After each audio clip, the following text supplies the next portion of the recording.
Annyeong! Welcome to a new video. Today I'll be doing a Q&A and I'm going to be answering 22 questions because it's the year 2022 and it's the year of the tiger. I'm born in the year of the tiger, so I just put a little meaning into it. So we'll be answering 22 questions today. I opened up a Q&A box on my Instagram and look at all these questions. And I was surprised to see so many questions regarding my twin brother, Fred. That brings us into the first question. Who is older? Me. By 1 minute. I'm the Nuna, technically. Never been called Nuna. Don't want him to call me Nuna. And we just call each other by our names. Question number 2. Is your brother an introvert? Yes. So my brother and I are completely opposite in personalities. I'm an extrovert and my brother's an introvert. Question number 3. What was one of your favorite childhood memory? My favorite childhood memory is hands down the years I spent in Korea, which goes into the question, do you live in Korea or America? So I know a lot of people think I live in Korea right now because I make Korea content and I use hashtags that say Korea. But I'm actually living in the US right now, and to be a little more specific, I am on the East Coast. How hard was life as a Korean American? I think this question is kind of funny. So to give a little more background, I was born in California, and when I was 4, my dad wanted my brother and I to have a bit of a cultural background, so we all moved to Korea. I never attended a Korean school, but I went to the dot school in Korea for American kids. And I lived in Seoul for 3 years. Then I moved to Daegu for 2 years. And then I moved back to the US when I was 10, onto the East Coast, so on the other side of California. So maybe I can talk a little more detail about how my life was after I moved back to the States. It was honestly not the best memory. Like I wasn't traumatized or anything, but the county I moved into, it had very little minority population. I think the Asian percentage was like less than 5%. I think there was around like 2 or 3 other Koreans at our entire school. There's very little diversity, so for the longest time I did go through the typical Asian American identity crisis, you know, not feeling like I belong, trying to fit in, and it was just, I feel like until I went to college, I didn't really have a strong identity when it comes to being a Korean American. When I was in middle school and high school, you know, Korean culture wasn't really known. Like if I would listen to K-pop, my friends would be like, what is that? Or if I brought my Korean lunch to school that my mom made, you know, kids would be like, oh my God, like they would make such a big deal about it. So now when I look at, you know, Korean culture being this whole like phenomenon and people being so interested and open-minded, it makes me really happy. And it's to a point where looking back, I can't imagine being in middle school and high school at a time like right now, because my experience was just so different and I was rather just not sharing any of my culture with my friends. I don't have like this crazy sob story of being Korean American, but I can say that it was not the best years of my life and I did go through an identity crisis. Now I can proudly say, obviously through the content that I make, that I have a very strong Korean and American identity. So they both exist and I genuinely feel like it's a blessing. It's literally the best of both worlds. A lot of people think your family immigrating to the US means you just leave back all your cultural background, but that may be true for some people, but when it comes to my family, we are one of the most Korean traditional families. Like I'm pretty sure we do more Korean traditional things than some Koreans living in Korea. My grandparents moved to the US in the 70s, so they brought all of their, you know, knowledge, culture, traditions from the 70s, and it still very much exists. That's how I know a lot of random Korean things. When did you start working out? Oh, it says July 19th, so I've been working out every single day since July 19th. I think I skipped like 3 days ever since then. I also started this new thing on my Instagram stories where I check in on you guys. Did you get your workout in for the day? And my goal is to have this number lower. But yeah, this isn't to, you know, make anyone feel bad, but a lot of you guys have been saying that it does motivate you to get your workout in. We all need a motivation boost every once in a while, so if I can do that for you guys, I'll do that for you guys. How do you keep motivation to go out and work out often? So I get this question a lot. Just to put it out there, I know this is gonna be very controversial, but I work out every single day. I know some people say you need to take a rest day, you know, it's not good to work out every day, but I do it every day. At first, when you start working out, you know, your body's sore, you're tired, you don't really see results in your body, so it's so easy to just give up. Be like, yeah, I'll just go, you know, tomorrow, and then tomorrow comes and you're just like, oh, I'll go tomorrow, and then that whole routine just breaks, right? But it comes to a point where working out just becomes a part of your daily routine.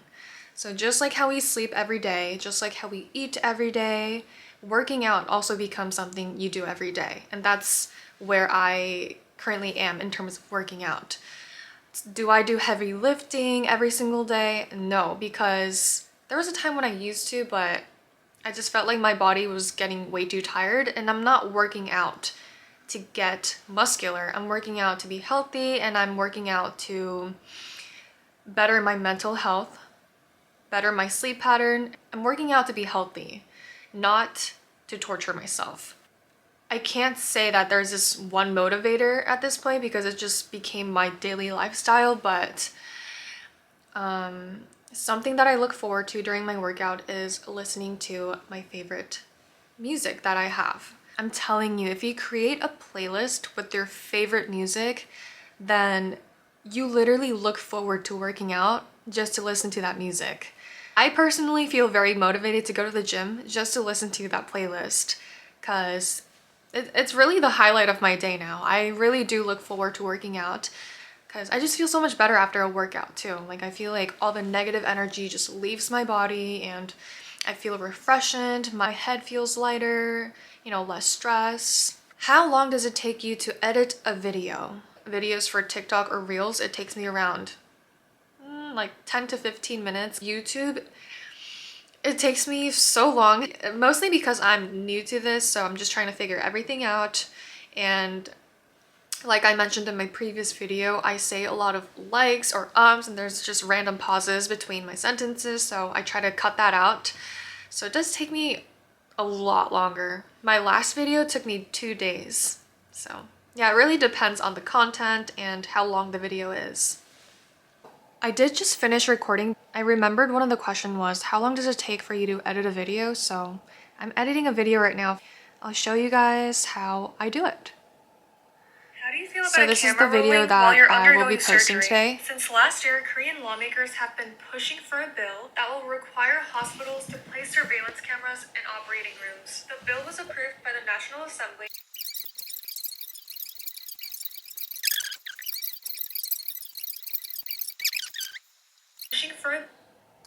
I still can't decide where I stand on this either. Because there are so many times where families lose family members in the operating room and then there's absolutely nothing they can do about it. I just posted, I started working on the video at 9:15 and it's now 9:27. And the video is now live on my Instagram.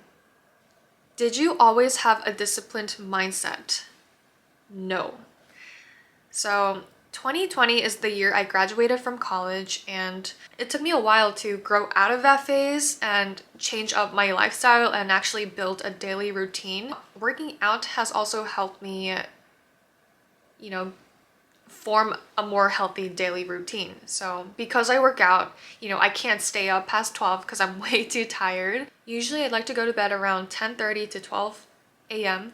and then I wake up around 6 a.m. to 7 a.m. every single morning.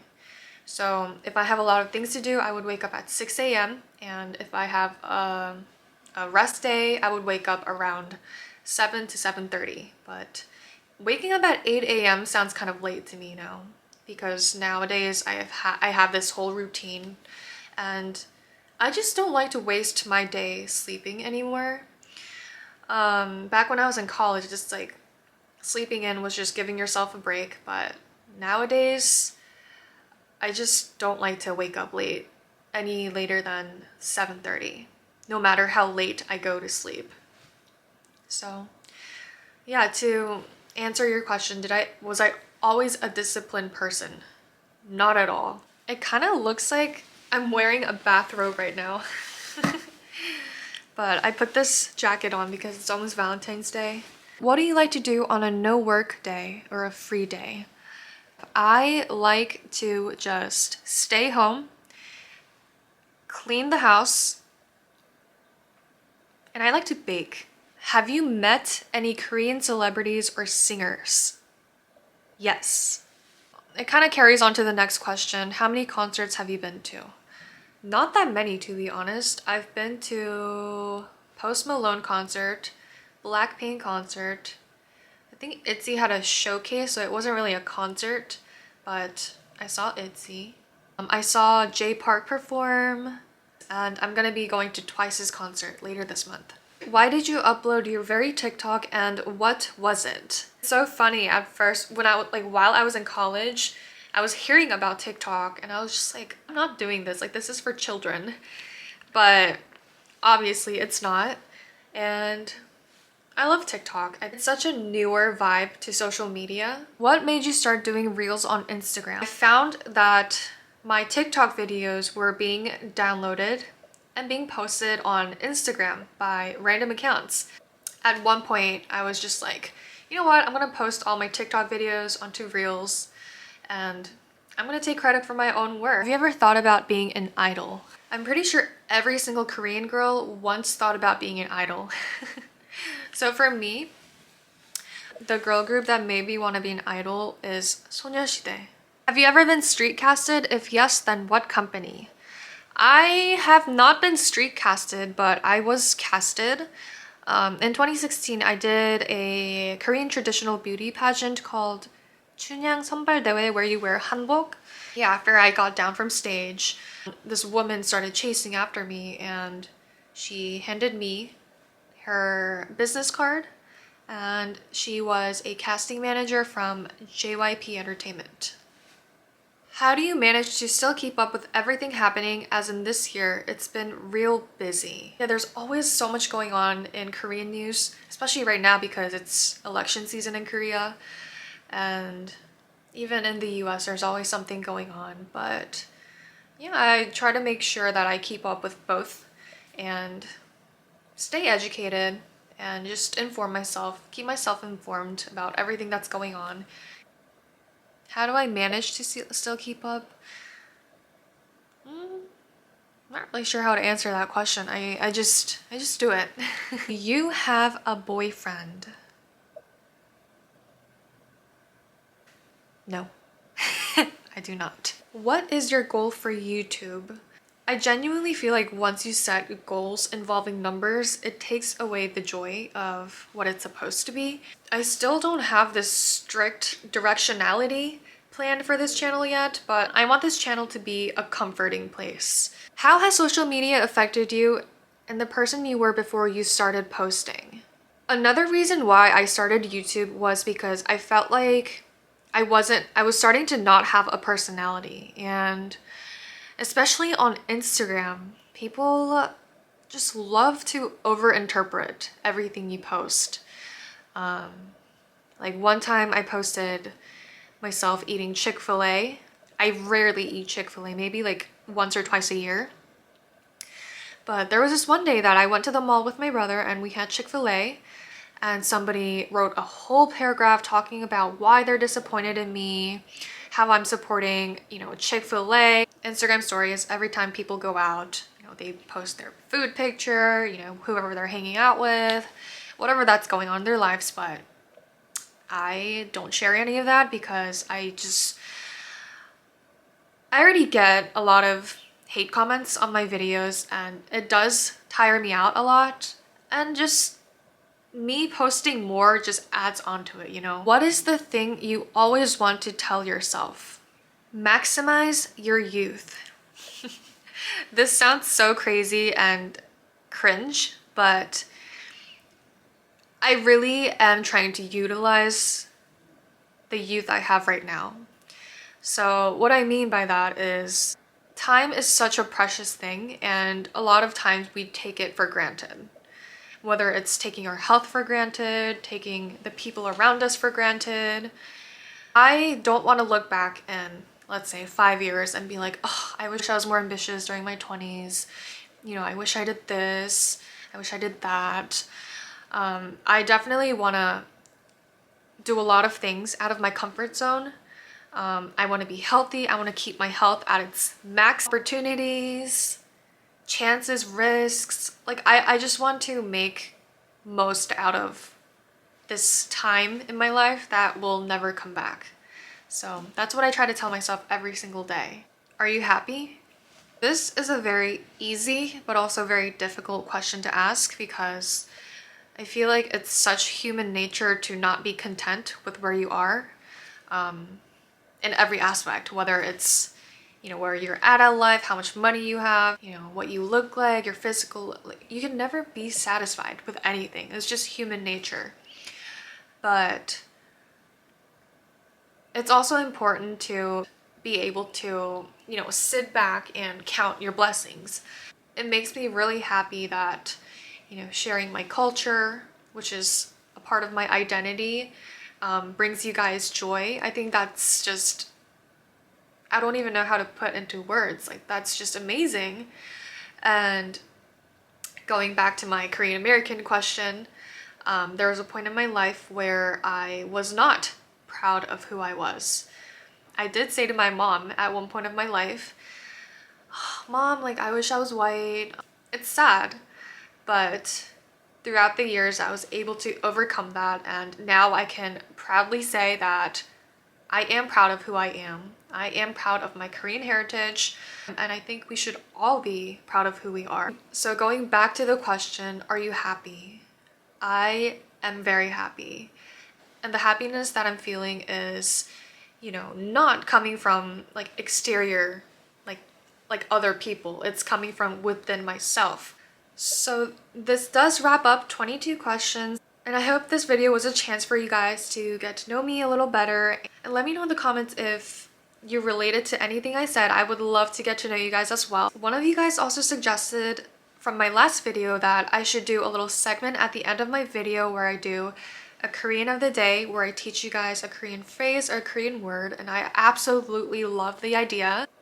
Today's Korean of the day is tying back to the very last question, are you happy? And although that's a very hard question for all of us to ask, I really do hope that we can all be happy. So the phrase that we're gonna learn is 우리 모두 행복합시다. 우리 is we, 모두 is all together, 행복합시다 is happy. It doesn't directly make sense, but it does translate into let us all be happy all together. So again, the phrase is 우리 모두 행복합시다. Let's all be happy, guys. So that wraps up today's video. Thank you guys so much for watching, and make sure you subscribe to my channel and let me know in the comments again anything you related to, any questions, any feedback. I would love to read through it all, and I will be back with another video very, very soon. 안녕. Thanks for watching.